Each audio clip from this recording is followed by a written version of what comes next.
dan kameranya di open. Biar saya tahu ya mana orangnya.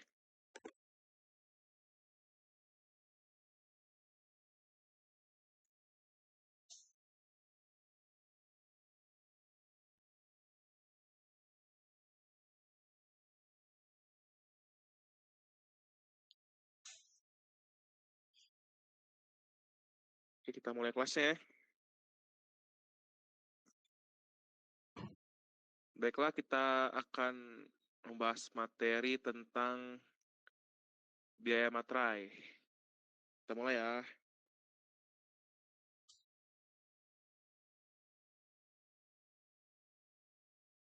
Nih, apa sih itu biaya materai? Ada yang tahu nggak nih kalian? Pasti udah sering lihat kan? Kira-kira apa nih materai? Bea materai. Bukan biaya ya, tapi bea. Dan tahu? Bea materai ini pajak bukan sih? Nah, yang kedua. Kira-kira pajak bukan nih biaya materai yang sering kita temuin nih? Di pos ya contohnya, harus beli di kantor pos. Dulu ada materai 3.000 sama 10.000, sekarang materai cuman ada 10.000 ya, nggak ada yang jenis lain. Oke, kita lanjut ya. Nah, sini nih. Jadi, bea itu adalah pajak tidak langsung. Jadi tahu ya, bea itu adalah pajak, tapi secara tidak langsung. Nah, materai apa? Nah, materai itu adalah label atau carik dalam bentuk tempel atau bentuk lainnya yang memiliki ciri dan mengandung unsur pengaman yang dikeluarkan oleh pemerintah Republik Indonesia yang digunakan untuk membayar pajak atas dokumen. Nah, jadi bisa disimpulin apa materai itu? Bisa disimpulin, materai itu adalah pajak atas dokumen. Paham ya? Ada, kira ada yang ingin ditanyakan nggak? Kayaknya enggak ya, kita lanjut. Nah, ini dasar hukumnya nih. UU nomor 10 tahun 2020 dan PMK 4 tahun 2021. Nah, latar belakang perubahan UU biaya materai. Pengesahan ini akan sangat bermanfaat sebagai salah satu perangkat untuk mewujudkan perbaikan kesejahteraan rakyat, meningkat pertumbuhan ekonomi yang berkualitas, perbaikan tata kelola biaya materai. Undang-Undang Biaya Materai yang baru akan menggantikan Undang-Undang Biaya Materai nomor 13 tahun 1985 yang telah berlaku selama 35 tahun sebelum dan belum pernah mengalami perubahan. Ini ada undang-undang baru berarti.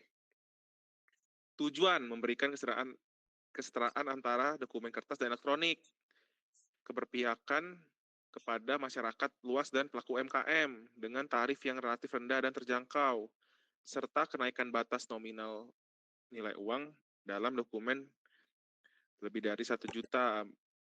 Nah, kalau dulu berarti harus dikenakan biaya materai itu 1 juta ke atas ya. Nah, sekarang udah diubah nih, untuk dokumen transaksi 5 juta ke atas baru dikenakan pajak biaya materai. Nah, jadi kalau ada transaksi di bawah 5 juta, nggak perlu ya. Nanti saya jelasin. Transaksi yang perlu biaya materai dan enggak. Dan apa sih biaya materai itu? Nah, nanti saya jelasin secara kompak dan gampang dimengerti. Nah, yang ketiga, meningkatkan kesederhanaan dan efektivitas melalui tarif tunggal dan penerapan materai elektronik. Di sini ada yang udah tahu belum materai ada elektronik? Sekarang materai itu kayak beli voucher game ya. Bisa di website, bisa ditempel, langsung ada dokumen, langsung kita tempel nih, tempel materainya. Sekarang udah bisa ya. Nggak harus kantor pos lagi sekarang kalau mau materai. Nah, pengertian dokumen. Dokumen adalah sesuatu yang ditulis atau tulisan dalam bentuk tulis tangan, cetakan, atau elektronik yang dapat dipakai sebagai alat bukti atau alat atau keterangan. Nah, ini mengacu pada pasal 1 ayat 2 UU Biaya Materai. Kalau ini menurut PMK 4 ini, dokumen adalah sesuatu yang ditulis atau tulisan dalam bentuk tulisan tangan atau cetakan yang dapat dipakai sebagai alat bukti atau keterangan. Nah, kurang lebih sama ya. Nah, ini nih, objek bea materai. Bea materai dikenakan atas dokumen yang dibuat sebagai alat untuk menerangkan mengenai suatu kejadian yang bersifat perdata. Nah, dokumen yang digunakan sebagai alat bukti pengadilan. Nah, ini yang dikenakan nih, bersifat perdata atau dokumen yang digunakan sebagai alat bukti pengadilan. Objek bea materai. Nah, dokumen yang bersifat perdata sebagaimana dimaksud pada pasal 3 ayat 1 huruf A meliputi surat perjanjian, surat keterangan atau pernyataan, atau surat lainnya yang sejenis beserta rangkapannya. Akta notaris beserta gros salinan atau kutipannya, atau akta pejabat rumah tanah beserta salinannya dan kutipannya. Ada juga surat berharga dengan nama dan bentuk apapun. Nah, ada juga dokumen transaksi surat berharga, termasuk dokumen transaksi kotak berjangka dengan nama dan bentuk apapun. Yang terakhir, dokumen lelang yang berupa kutipan risalah lelang, minuta risalah lelang, salinan risalah lelang, atau grose risalah lelang.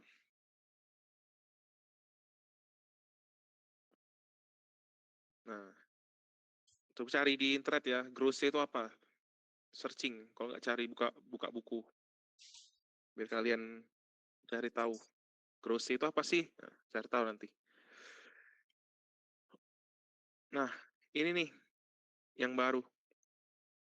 Dulu kalau mengacu pada UU nomor 13 tahun 2000 tahun 1985 yang dikenakan itu di atas 20.000. Tapi kalau mengacu pada nomor yang 2020 5 juta. Nah, dokumen yang menyatakan jumlah uang dengan nominal lebih dari 5 juta nah, yang menyebutkan terima uang berisikan pengakuan bahwa utang seluruhnya atau sebagian telah dilunasi atau diperhitungkan. Nih, yang bukan objek biaya materai. Biaya materai tidak dikenakan atas dokumen berupa dokumen yang terkait lalu lintas orang dan barang. Nah, satu, surat penyimpanan barang, konosemen. Nah, ini juga nih. Boleh cari konosemen apa? PR. 3, surat angkutan penumpang dan barang. 4, bukti untuk pengiriman dan penerimaan barang. Yang kelima, surat pengiriman barang untuk dijual atau tanggungan pengiriman. Nah, yang keenam, surat yang dapat disamakan dengan surat sebagaimana dimaksud pada angka 1 sampai 5. Segala bentuk ijazah. Kalian nggak pernah kan lihat ijazah ada materainya? Karena biaya materai bukan objek materai. Karena ijazah bukan objek materai. Yang keempat, tanda terima pembayaran gaji, uang tunggu, uang pensiun, uang tunjangan, dan pembayaran lainnya berkaitan dengan hubungan kerja. Serta surat yang diserahkan untuk mendapatkan bayaran dimaksud. Yang keempat, tanda bukti penerimaan uang kas negara, kas pemerintahan, daerah, bank, dan lembaga keuangan lainnya. Nah, biaya materai tidak dikenakan atas dokumen berupa, nah ini juga nih kwitansi, untuk segala sejenis pajak, dan untuk penerima lainnya yang dapat bersamakan dengan itu yang berasal dari kas negara, kas pemerintah daerah, bank, yang tadi ya, dan lembaga keuangan lainnya. Tanda penerima uang yang dibuat untuk keperluan intern organisasi, surat gadai, dokumen yang menyebutkan simpanan uang atau surat berharga, pembayaran uang, simpanan kepada penyimpan oleh bank, koperasi, dan lembaga lainnya yang menyelenggarakan penyimpanan uang atau pengeluaran surat berharga oleh kustodian kepada nasabah. Selanjutnya, tanda pembagian keuntungan, bunga atau imbal hasil dan surat berharga dengan nama dan dalam bentuk apapun. Dan dokumen yang diterbitkan atau dihasilkan oleh Bank Indonesia dalam rangka pelaksanaan kebijakan moneter. Nah, sebelum sampai sini, saya ada pertanyaan nih, boleh dijawab. Kira-kira nih, kalau suatu dokumen Contohnya dokumen yang harus bermaterai lah. Tapi kita enggak tempel materai. Kira-kira kalau secara hukum, dokumen tersebut sah nggak kira-kira? Nah, boleh jawab. Kalian boleh beropini. Siapa nih? Nia Warda nih. Boleh. Jawab. Kira-kira dokumen yang seharusnya tempel B materai, tapi dia nggak tempel. Keabsahan dokumen tersebut sah nggak kira-kira? Tidak sah, Kak. Nih, Atika Dwi Cayaningsi. Nah, sah nggak kira-kira? Menurut kakak?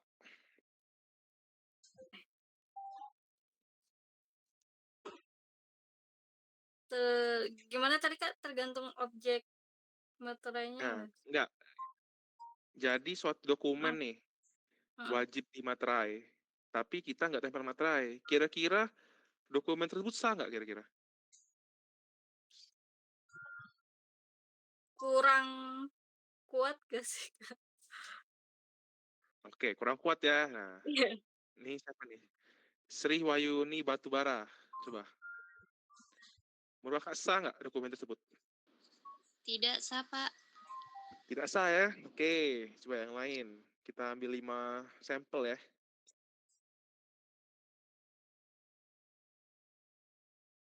Siapa lagi ada nih?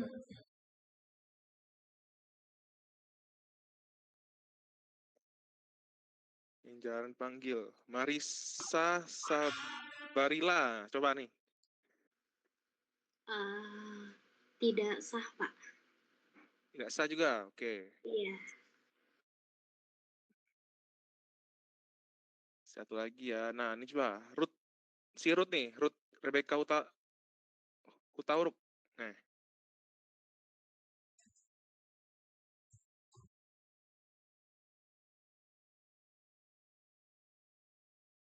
Oh enggak jawab. Nih coba. Sri Wahyuni Batubara nih.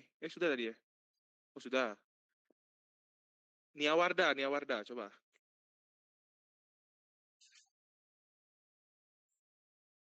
Enggak ada ya orangnya. Tidak sah, Kak. Oh ini ya tadi ya. Satu lagi nih. Kita cari sampel. Nah, Kak Marta aja nih. Kak Marta coba. Menurut saya sih Pak, sah-sah aja selama si dua belah pihak tidak melakukan kesalahan yang saling Oke, merugikan oke. satu sama lain. Oke, jadi ada jawaban yang beda nih ya. Oke. Oke, saya jawab ya. Jadi, materai ini adalah bukan menentukan sahnya sebuah dokumen transaksi. Jadi, walaupun dokumen nggak ada materai pun tetap sah secara hukum. Ada orang bilang kan, bisa bikin perjanjian, dipakein materai aja biar sah. Enggak, dokumen perjanjian tersebut pun tanpa materai tetap sah. Tapi saat dokumen tersebut enggak ditempel materai, dia terutang pajak biaya materai yang ada dendanya. Simpel itu ya. Jadi kalian sebagai orang awam jangan salah, kita kan sebagai orang awam nih mikir, wah udah ditempel materai, sah nih berarti dokumen tersebut. Enggak ya. Kita nih kadang kurang dari gimana ya bilangnya, kayak kurang dikasih tahu juga ya mungkin ya. Jadi selama ini orang Indonesia ini taunya materai itu adalah mengesahkan suatu dokumen. Sebetulnya enggak sebetulnya. Nah, jadi materai itu kalau nggak ditempel, ya berarti kita cuman apa? Kita tuh cuman ada terutang pajak biaya materai. Bukan berarti bukan berarti dokumen tersebut enggak sah. Nah, diingat ya itu yang ikut kelas ini pelajaran penting ini. Jadi saat kalian ada kejadian apa-apa, mau bikin perjanjian, ya nggak ada materai pun tetap sah. Kalian boleh bikin perjanjian, ya boleh diingat. Tarif biaya materai, ya nih. Dokumen sebagaimana dimaksud dalam pasal 3 tadi dikenai biaya materai dengan tarif tetap sebesar 10.000. Mengacu pada apa? Pasal 5 Undang-Undang Biaya Materai tahun 2020. Masih udah pernah lihat semua ya materai ini? Materai tempel ini. Ini yang materai yang bisa kita beli kantor pos, gampang ditemuin. Tarif tersebut dapat berubah ya, dengan harus penarikan, penurunan. Contohnya aja dari 3.000, ada 6.000, sekarang udah di flat putar atas 10.000. Nah, itu tergantung kebijakan yang buat undang-undang ya.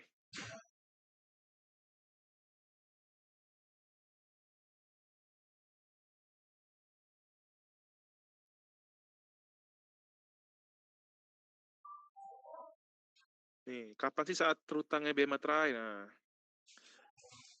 biaya materai terutang pada saat dokumen dibubuni untuk tanda tangan, surat perjanjian beserta rangkapnya, akta notaris beserta grose, salinan dan kutipannya, akta pejabat pembuat akta tanah serta salinan dan kutipannya.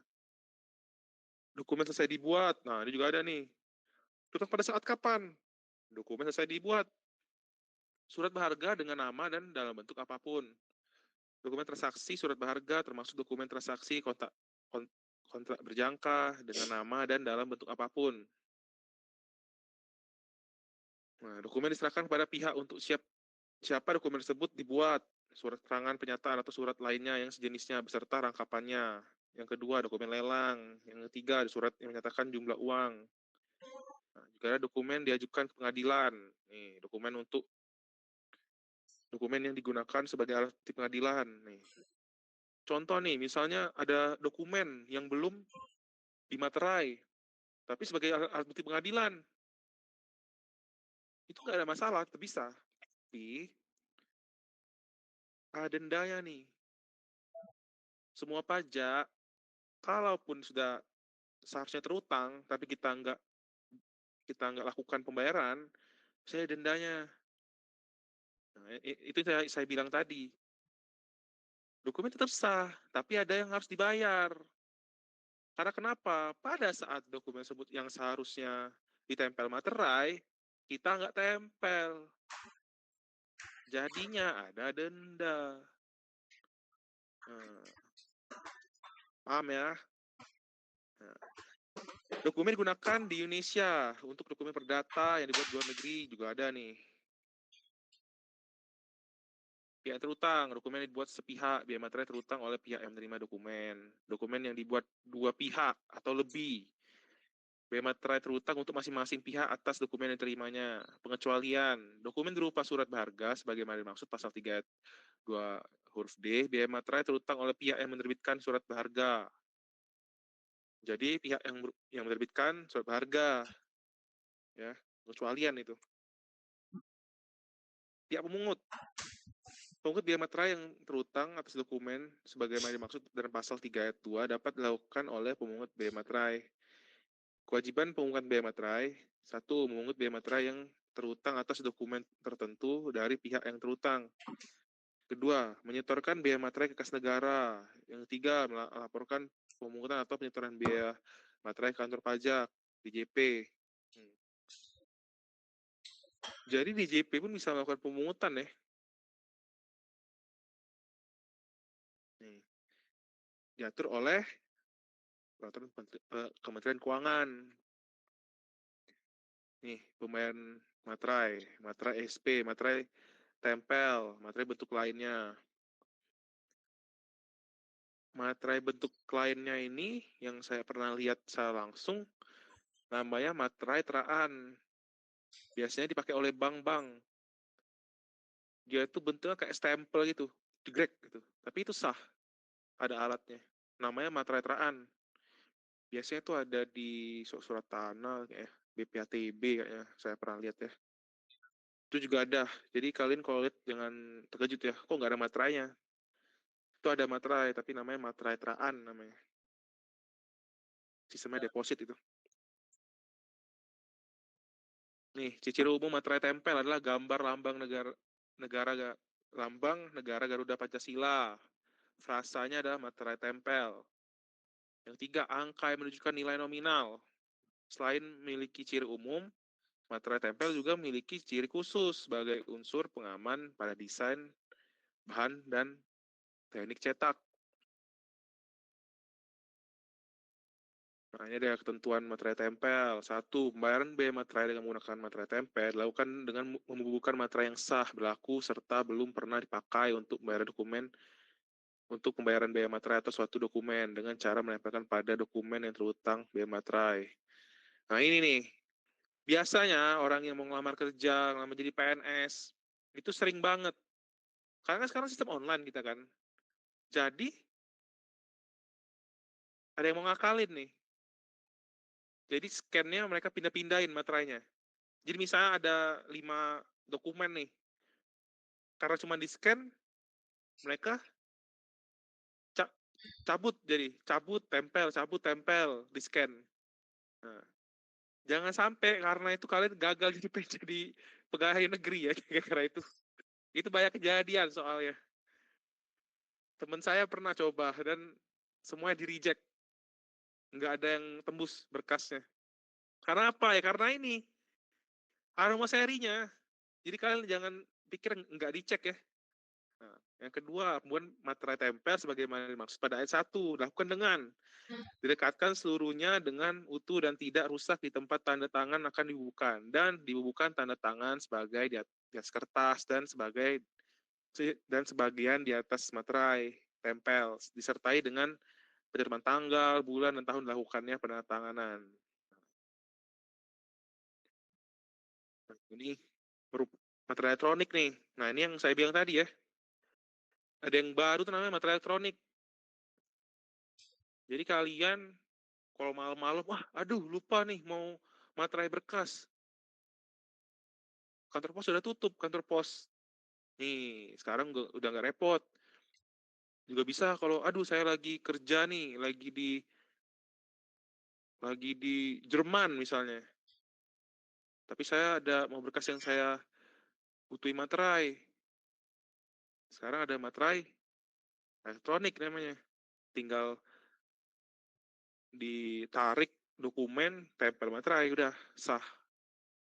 Setelahnya tahu dari mana? Ada nomor seri juga, jadi nggak bisa sembarangan ya. Nah, merupakan materai yang memiliki kode unik dan keterangan tertentu yang diatur dengan peraturan menteri. Nah, materai dalam bentuk lainnya merupakan materai yang dibuat dengan menggunakan mesin teraan nih, saya bilang tadi, mesin teraan digital, bisa di bank ya pakai ya. Sistem komputerisasi yang ada di website. Ini teknologi percetakan dan sistem atau teknologi lainnya. Tulisan biaya materai dengan SSP. Nah, ini nih. SSP hanya digunakan, SSP ini singkatannya surat setoran pajak ya. Nah, SSP hanya digunakan untuk pembayaran materai oleh pihak yang terutang. Dalam hal, pembayaran materai atas dokumen akan digunakan sebagai alat bukti pengadilan dengan jumlah lebih dari 50 jumlah dokumen. Yang kedua, pembayaran biaya materai dengan menggunakan materai tempel tidak memungkinkan untuk dilakukan karena materai tempel tidak tersedia atau tidak dapat digunakan. Nah, kedua, dalam hal pembayaran biaya materai dengan menggunakan materai tempel tidak memungkinkan untuk dilakukan pembayaran biaya materai dengan menggunakan SP oleh pihak yang terutang. Dilakukan pada paling lama 30 hari sejak saat biaya materai bagaimana dimaksud dalam pasal 8 Undang-Undang Biaya Materai. Nih, cara pelunasan biaya materai dengan SSP. Ini sama kayak kita bayar pajak ya kalau udah tahu. Menyodorkan biaya materai yang terutang ke kas negara menggunakan formulir SSP atau kode billing yang dengan kode akun pajak. Nih kalau dulu ya 1461 dengan kode sejahteraan 100. Ini kalau konteks saya belum tahu kode berapa ya. Nanti saya cek. Ini kalau yang lama nih kodenya 1461 dengan kode 100. Yang kedua, membuat daftar dokumen dalam hal pembayaran biaya materai dengan menggunakan SSP melakukan atas 2 atau lebih dokumen yang terutang biaya materai. Yang 3, melaksanakan SSP sebagaimana dimaksud yang telah mendapatkan NTPN dengan dokumen yang terutang biaya materai atau daftar dokumen sebagaimana dimaksud. NTPN itu kode pembayaran ya. Jadi kalau kita bayar pajak itu ada NTPN biasanya, bahwa bayaran itu sah gitu. Itu kode beda-beda setiap pembayaran. Jadi nggak bisa disamain. Nah, ini juga namanya pemateraian kemudian. Dilakukan untuk dokumen yang biaya materainya tidak atau kurang dibayar. Dokumen yang digunakan sebagai alat bukti pengadilan. Dokumen yang biaya materainya dipungut oleh pemungut biaya materai tapi belum dibubuhkan materai. Yang keempat, dokumen yang biaya materainya ditetapkan dengan ketetapan pajak terkait belum dilakukannya pemateraian kemudian oleh pihak yang terutang. Jadi kalau kita di pajak ini, biaya materai ini juga bisa keluar surat ketetapan pajak ya, jadi bisa kurang bayar, bisa gitu ya. Yang kelima ini ada pihak yang wajib bayar biaya materai melalui pemateraian kemudian, merupakan pihak yang terutang sebagai pasal 9. Ini tadi saya bilang ya, pihak yang terutang. Jadi itu ada kewajiban tapi belum dibayar, jadi dia terutang pajak gitu. Biaya materai yang wajib dibayar dalam pemateraian kemudian nih. Ini saya bilang ada dendanya. Biaya materai yang terutang sesuai dengan ketentuan peraturan perundang-undangan yang berlaku pada saat terutang biaya materai ditambah dengan sanksi administratif sebesar 100% dari biaya materai terutang dalam hal dokumen sebagaimana dimaksud pasal 19 huruf A tentang biaya materai sejak tanggal 1 Januari 2021. Biaya materai yang terutang sesuai dengan ketentuan peraturan perundang-undangan yang berlaku pada terutangnya biaya materai ditambah dengan sanksi sebesar 200% dari biaya materai yang terutang dalam hal dokumen sebagaimana dimaksud pasal 19 huruf A terutang biaya materai sebelum tanggal 1 Januari 2021. Nah, jadi ada dua ya. Sejak 1 Januari 2021, 100%. Sebelum 1 Januari 2021, 200%. Bisa dilihat di sini ya.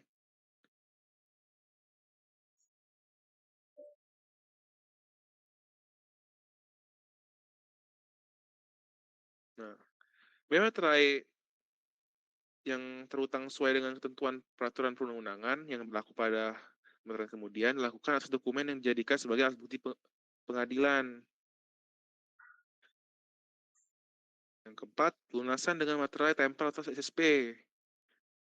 Yang kelima, pembayaran sanksi administratif dengan menggunakan formulir juga ya. Jadi bayar sanksinya juga dengan e-billing. Mungkin biaya materai ini jarang ya kalau kita temuin di dunia kerja.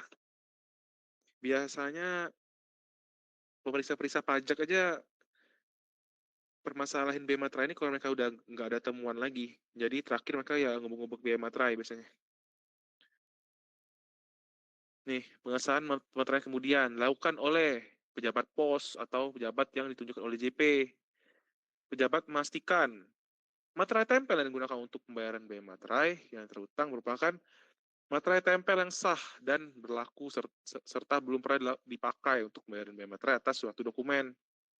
Yang kedua, kebetulan SSP yang telah mendapatkan NTPN yang digunakan untuk pembayaran biaya materai yang terutang dan atau sanksi administratif dengan melakukan konfirmasi pada saluran tertentu yang disediakan oleh DJP. Yang keempat, kesesuaian nilai pembayaran dalam SSP yang telah mendapatkan NTPN dengan jumlah biaya materai yang dapat dibayar melalui materai kemudian. Sebagai dimaksud dalam pasal 21 atau sesuai kode setoran pajak atau kode jenis setoran. Nah ini ada contohnya ya. Cap pembayaran kemudian telah dilakukan pemateraian kemudian sesuai dengan nomor ini ya. Tapi kayak kalau sekarang di Cortex kayaknya udah ada menu sendiri dia. Nah, pejabat melakukan pengesahan dengan pengumpulan cap materai dokumen atau daftar dokumen yang biaya materainya telah dibayar melalui pembayaran kemudian dan atau SP yang telah mendapatkan NTPN. Nah, ini juga nih, fasilitas pembebasan dari pengenaan biaya materai. Biaya materai yang terutang dapat diberikan fasilitas pembebasan dari pengenaan biaya materai, baik untuk sementara waktu maupun selamanya. Untuk yang pertama, dokumen yang menyatakan pengalihan hak atas tanah dan atau bangunan dalam rangka percepatan proses penanganan atau pemulihan kondisi sosial ekonomi suatu daerah akibat bencana alam yang ditetapkan sebagai bencana alam. Nah, kedua, dokumen yang menyatakan pengalihan hak atas tanah atau bangunan ini digunakan untuk melaksanakan kegiatan yang semata-mata bersifat keagamaan dan atau sosial, tidak bersifat komersil. Saya juga mau kasih tahu ya, kayak di pajak ini bisa tuh pengurang. Contohnya kan kegiatan agama, zakat. Nah, jadi sedikit info aja ya. Kalau kalian mau nyumbang, punya perusahaan, bisa nyumbang ke badan terkait, tapi yang diatur sama Menteri Keuangan. Kalau kalian nyumbang orang di jalan, itu nggak bisa jadi pengurang ya, nggak bisa berpenghasilan. Nah, yang C, dokumen dalam rangka mendorong atau melaksanakan program pemerintah dan atau kebijakan lembaga yang berwenang di bidang moneter atau jasa keuangan, dan atau dokumen yang terkait pelaksanaan perjanjian internasional yang telah mengikat berdasarkan ketentuan peraturan perundang-undangan di bidang perjanjian internasional atau berdasarkan asas timbal balik ya. Nah, ini sanksi. Jadi kita sudah bahas juga ya. Sanksinya 100% menurut pasal 3 UU Biaya Materai tahun 2020. Nah, ini biaya materai yang wajib seharusnya melalui pemateraian kemudian. Jadi dipahami ya, pemateraian kemudian itu yang saya bilang tadi, yang di awal ya. Jadi dokumen yang seharusnya dimaterai tapi nggak dimaterai, jadi namanya pemateraian kemudian. Ini mungkin di kuping agak nggak pernah didengar ya, tapi ini harus tahu. Nah, ini ada pidana nih. Hati-hati ya, semua yang melanggar ada punishment-nya. Setiap orang yang meniru atau memasukkan materai yang dikeluarkan oleh pemerintah RI dengan maksud untuk memakai atau minta orang lain memakai materai tersebut sebagai materai asli dan tidak dipalsu atau disahkan, atau membuat materai yang dengan menggunakan cap asli serta melawan hukum, termasuk membuat materai elektronik dan materai dalam bentuk lain secara melawan hukum, dipidana penjara paling lama 7 tahun atau pidana denda paling lama 500 juta. Paling banyak ya, 500 juta.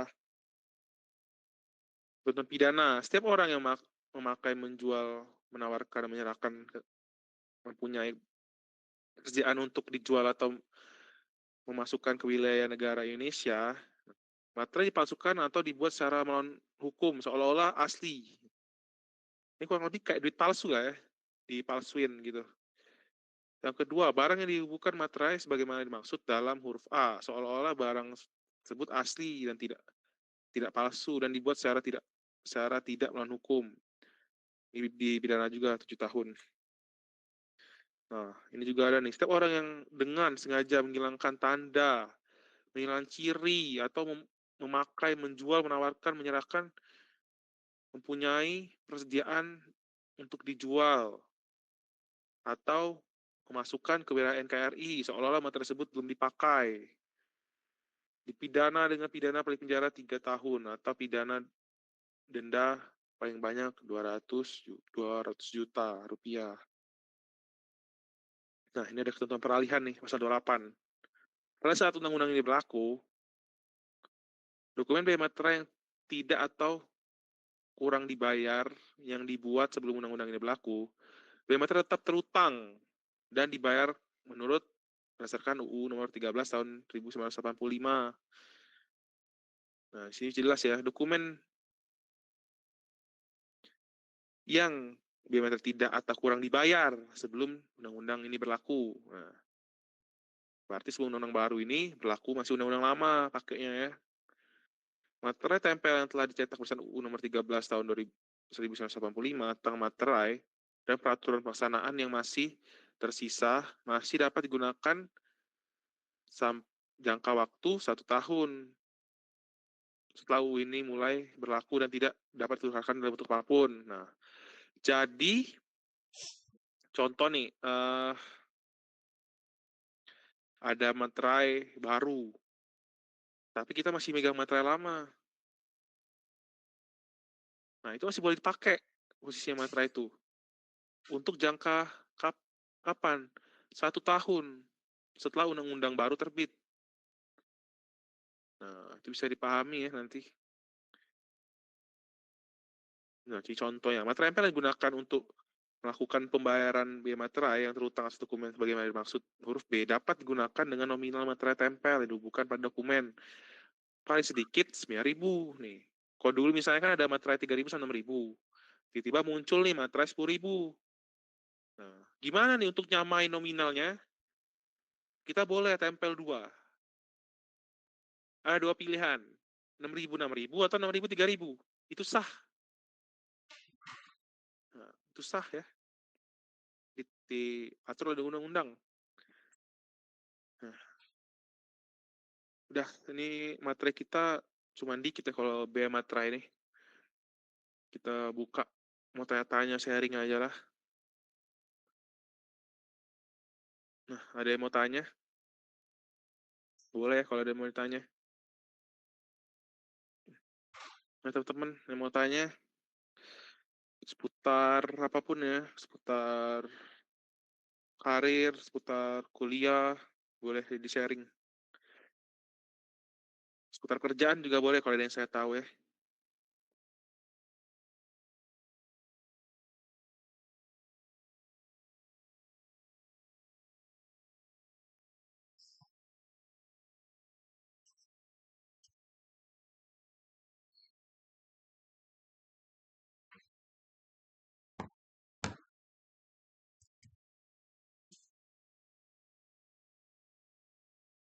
Yuk, yang mau tanya jawab mungkin masih ada waktu sekitar 40 menit.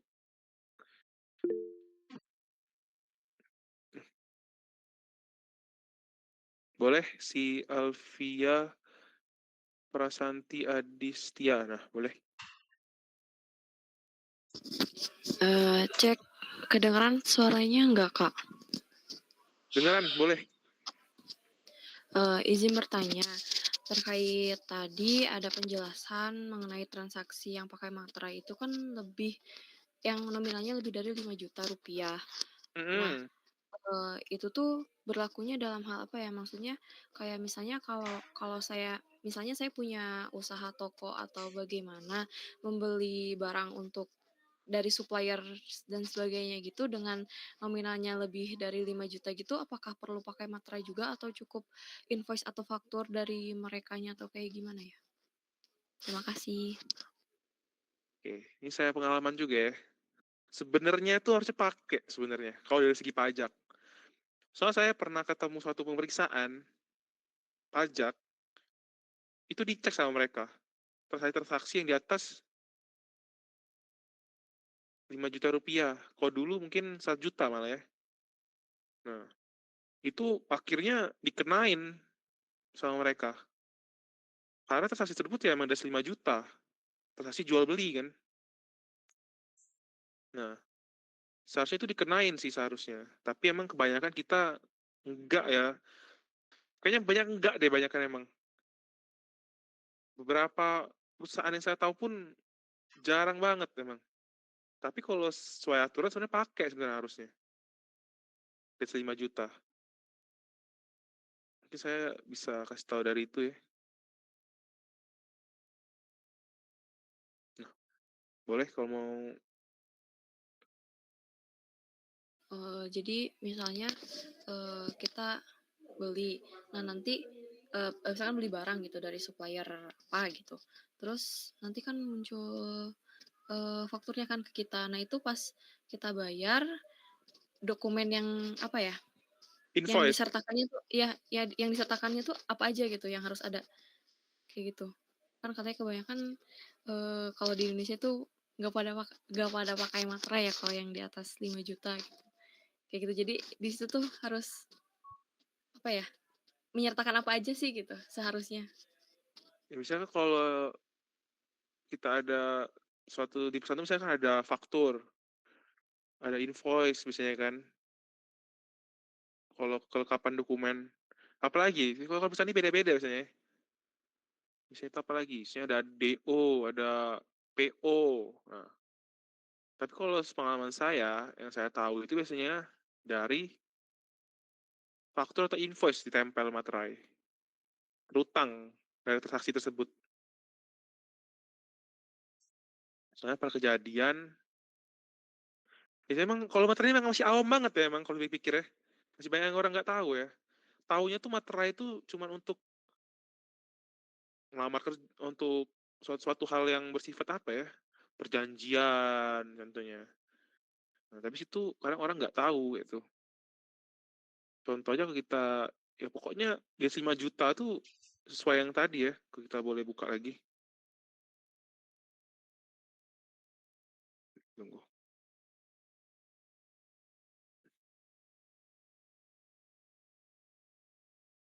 Nih, objek. Nah kan, menyebutkan penerimaan uang, berisi pengakuan utang, suruh atau sebagian telah dilunasi atau diperhitungkan. Nah, itu kan ada bukti penerimaan uang kan. Tapi kalau sekarang, kayaknya, kalau dibilang susah juga ya sebenarnya. Jarang terjadi ya sebenarnya. Tapi suatu saat tuh saya pernah ada kasus pemeriksaan pajak, akhirnya setor materai kemudian itu, karena udah nggak ada temuan lagi. Jadinya diganggu ya tentang materai ini, lumayan. Karena dendanya 100%. Kalau materai 100.000 aja, 10.000 aja, ada berapa ratus dokumen, lumayan. Dokumen transaksi. Tapi disclaimer lagi, jarang terjadi. Ya, gitu ya. Nah, boleh Terima lah kasih, mau Kak. tanya. Oke, mau tanya lagi? Di luar ini juga apa ya tanya ya? Soal mungkin komentar kalian banyak kurang paham ya, atau jarang kedengeran. Yang lain-lain boleh. Sharing aja.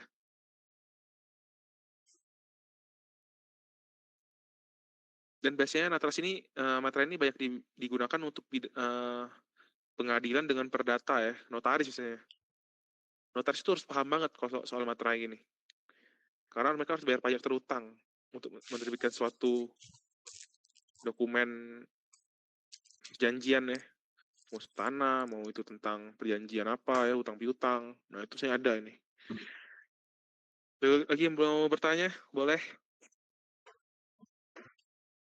Gak harus tentang biaya materai ya ditanyain. Soalnya saya juga nggak expert banget. Ini boleh saya Ningsih setelah mengangkat tangan. Ya, kamu mau tanya, kalau yang perjanjian pranikah kayak gitu, itu tetap berlaku pakai materai atau ke notaris atau gimana, Kak? Nah, kalau itu kebetulan saya belum bisa jawab. Saya juga belum nikah, jadi belum pernah ada pengalaman. Oh iya, oh gitu. Jujur saya nggak tahu kalau itu. Sorry banget ya. Oke.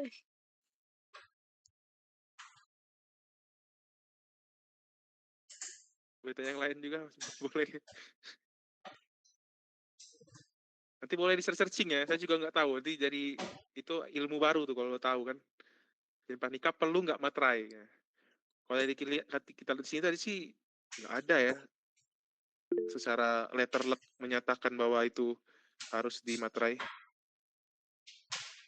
Boleh si Marisa sabarilah. Pak, saya mau nanya Pak. Jadi, Mm-hmm. misal ini kita ada terima suatu pekerjaan dari vendor atas event gitu. Terus kita sudah menerbitkan invoice dengan menggunakan materai. Nah, dari vendor ini memberikan semacam dokumen berita acara serah terima pekerjaan gitu, Pak. Nah, untuk dokumen tersebut itu apakah ada ketentuan dari perpajakannya wajib bermaterai atau tidak? Karena sejauh ini tidak pakai materai seperti itu, Pak. Enggak, yang tadi pertama dibilang udah pakai materai, itu gimana? Iya, Atau untuk belum? Atau memang belum pakai materai? Dokumen, jadi ada 2 dokumen biasanya yang kita satu dokumen yang kita keluarkan untuk Apa penagihan itu? atas invoice. Hah? Kemudian nanti dari vendor Benar. Yang penagihan aja? oh iya, jadi berita acara pekerjaan itu tidak perlu ya, Pak? Nggak perlu. Yang perlu itu yang penagihan. Oke. Baik, Pak.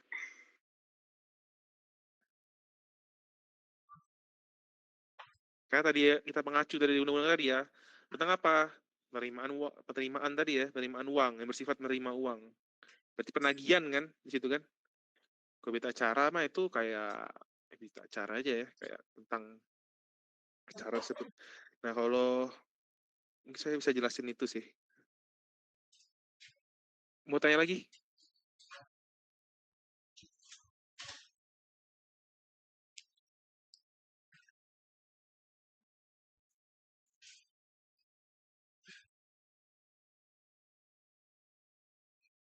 Boleh, mau tanya?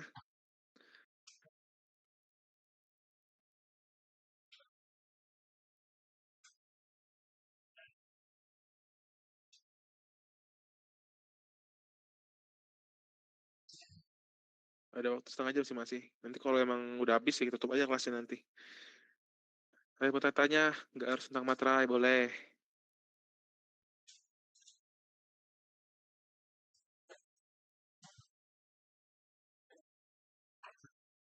Random-random nggak apa-apa. Berhubungan dengan pajak ya, tapi. Soalnya kita masih ada 6 kali pertemuan lagi. Yang mau tanya-tanya boleh.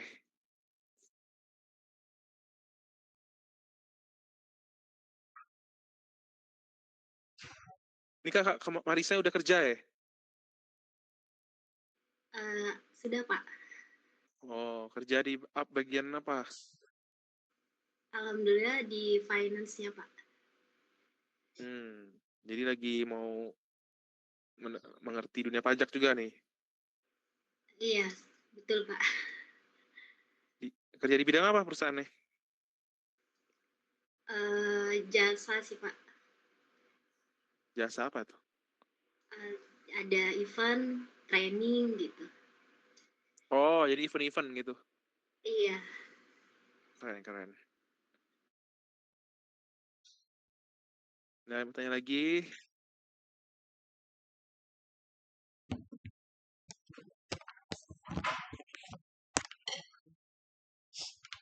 Nanti sampai 10 menit lagi kalau nggak ada tanya saya tutup kelasnya ya. Memang materi dikit materi ini emang. Nanti minggu depan kita tentang PBB. Nah, PBB materi banyak. Tapi mungkin saya nggak menyeluruh lah ya.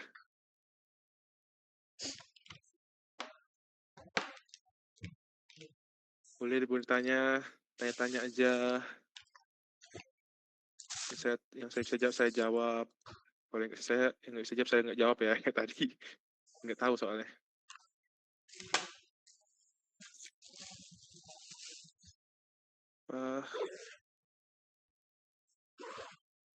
Boleh tanya-tanya yang di kerjaan.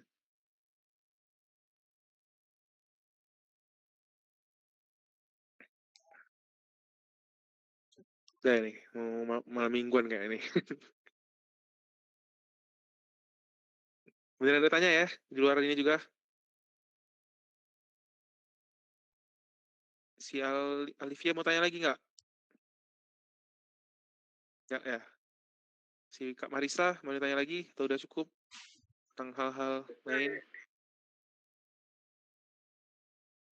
Mau sharing tentang karir, tentang sertifikasi.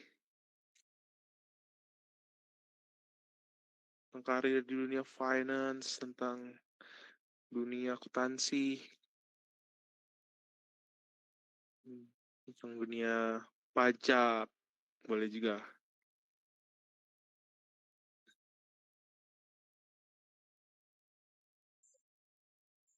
Ini kakaknya udah ikut brevet belum nih, Kak? Si Kak Marisa. Udah kerja kan?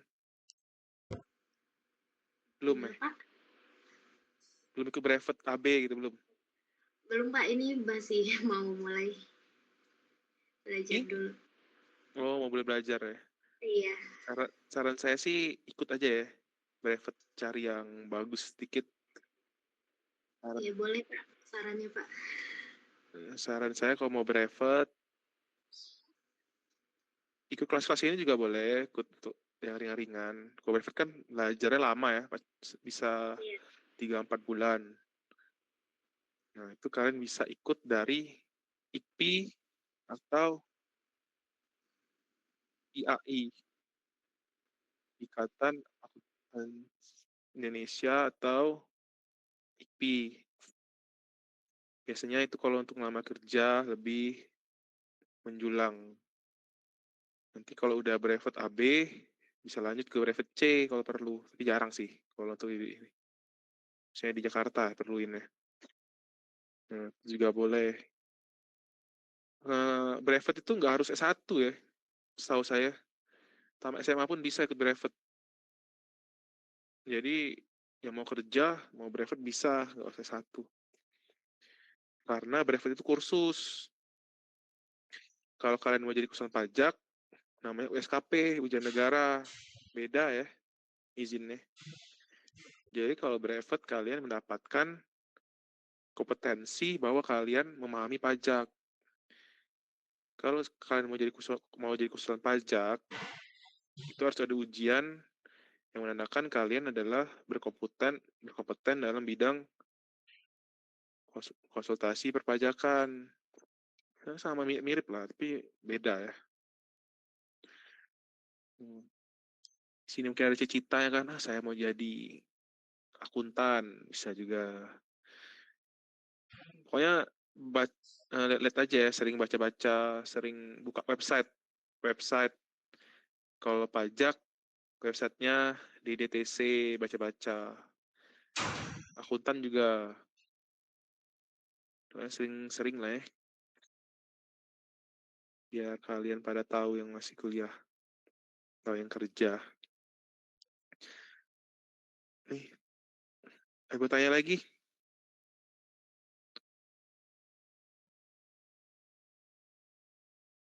Mau tanya-tanya.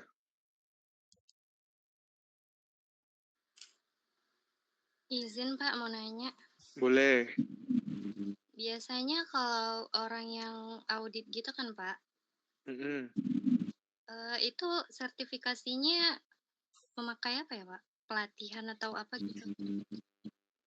Oh, ini fokus audit. Kalau audit internal, itu banyak sertifikasi yang bisa dibilang semi-semi berguna, nggak berguna juga ya. Itu tuh kayak sertifikasi untuk kita ngelamar ke suatu perusahaan. Itu banyak tuh, cari aja tuh di IG. Sertifikasi tentang audit. Banyak-banyak aja kayak buka-buka tentang audit ya. Tapi kalau itu untuk lamar kerja ya posisinya Mbak ya, tentang audit ya. Maksudnya kita nih mau jadi auditor, tapi kita bermulai dari internal perusahaan. Nah, kalau nggak salah tuh ada lisensi namanya auditor junior kalau nggak salah. Ada jenjang-jenjangnya juga. Jadi itu tuh jenjang paling awal untuk kita jadi KP. Panjang itu emang. Jadi auditor junior, nanti sampai ke senior,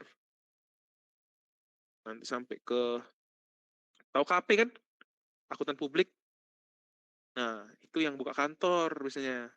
Yang jadi auditor eksternal. Tapi kalau kakak kebutuhannya untuk ngelamar satu perusahaan, itu banyak sertifikasinya boleh cari untuk kakak. Sama kayak brevet lah kurang lebih.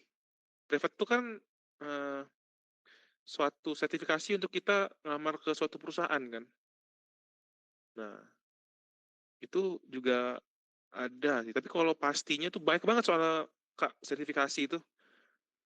Sekarang nih zaman modern ini kan banyak online kan. Jadinya banyak juga sertifikasi-sertifikasi bertaburan di dunia di sosmed. Jadi kakak tinggal pilih-pilih aja mau yang mana. Karena harganya pun lumayan menurut saya. Di atas 2 juta semua. Nah, kakaknya sekarang kerja sebagai audit ya? Atau baru mau menuju ke sana? Pengennya? Oh, baru mau ke sana ya? Ya. Sebenarnya kalau ada perusahaan, misalnya kalau perusahaan yang untuk auditor internal itu sebenarnya mereka enggak perlu sertifikasi juga nggak apa-apa biasanya. Kalau kita fresh grade masih lulusan baru ya, mereka mau terima-terima aja sebenarnya. Kan kita baru kan soalnya. Jadi yang penting ya IP bagus, nggak di bawah 3, ada ya sertifikat akuntansi yang mendukung lah ya, nggak harus audit sih. Bisa tetap mau ngelamar. Nah, itu sih paling saran dari saya.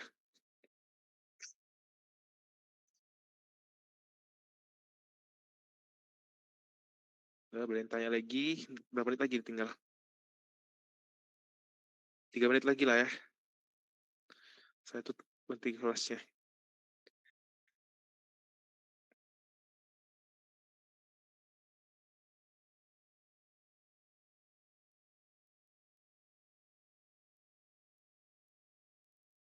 Boleh Kak Sri boleh tanya lagi?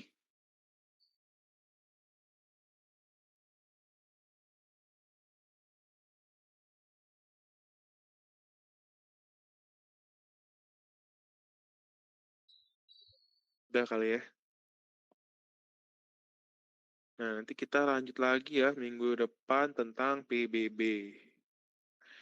Ini agak ngebosenin nih, tapi ikutin aja lah kelasnya ya. Nanti kita serunya tuh belajar tentang potong pungut, tentang berat badan, pemeriksaan ya.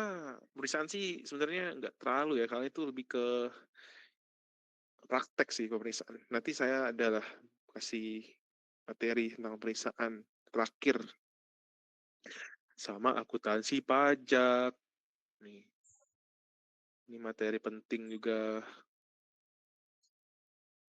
Ini kakak Sri ini langsung akuntansi bukan? Iya Pak, akuntansi. Akuntansi. Urusan mana nih? Perusahaan travel umroh. Enggak, maksudnya kuliah akuntansi atau belum? Baru selesai Pak. Maksudnya kuliah di mana? Di Universitas Medan Area. Oh, di Medan nih. Iya. Oh, mantap, mantap. Orang Sumatera juga. Oke lah, kalau gitu semoga sukses kerjanya. Nih, ada tanya nih Kak Olivia, Kak Marta, Kak Marisa yang di depan saya nih. Udah cukup kali ya. Oke lah. Begitu semuanya selamat malam, sampai bertemu minggu depan. Sehat-sehat. Oke. Oke semuanya, bye. Terima kasih Pak. Makasih. Terima kasih, Kak.